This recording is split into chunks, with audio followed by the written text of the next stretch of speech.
So far, we have seen some of the generic aspects of designing a supply chain.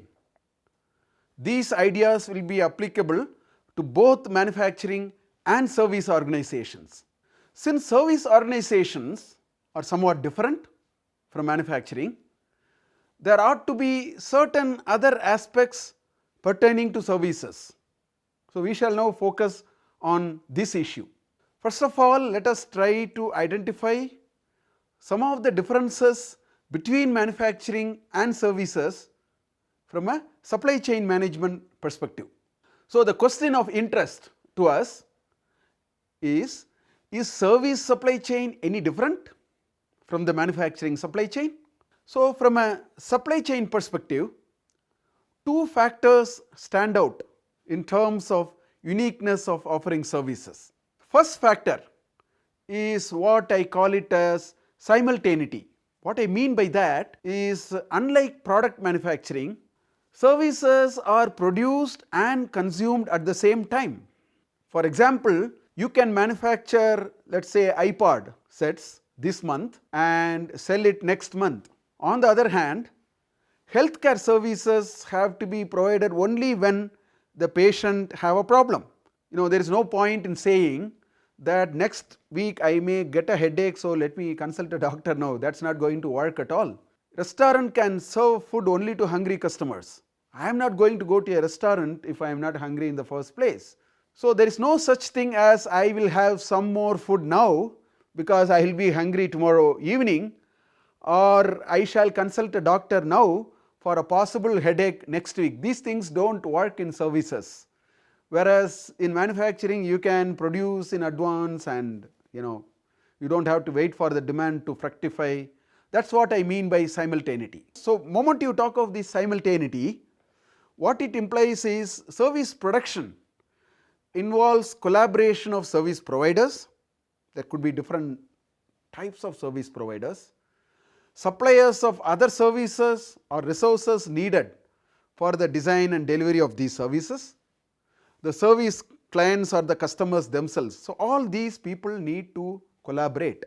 All of them need to work together to co-produce value in these complex value chains or networks. So, that is what it means. It also points to another possibility, that the service businesses could be actually people oriented as well as people intensive. This can very much happen in a variety of service organizations. The healthcare example or the restaurant example which we are talking about also points to another aspect. In fact, we already talked about it. Services cannot be inventoried as in the case of manufactured products. Therefore, the second factor that distinguishes manufacturing sector from services is what I may call it as perishability. Services are perishable because hardly you can inventory them. On the other hand, in manufacturing you can inventory, so it does not perish that fast. So, if you take these two factors and compare a manufacturing supply chain and a services supply chain, we may notice certain differences. So, let us list down some of these. So, if you take a manufacturing supply chain, first thing we will find is material flow will be dominant.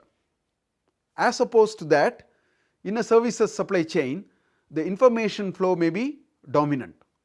There may or may not be materials in the system.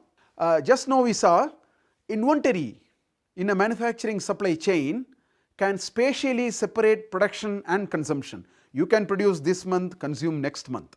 So, spatially you can separate, temporally also.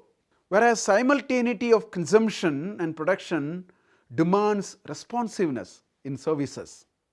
Inventory is a very good measure of supply chain metric, management performance in the case of several manufacturing organizations.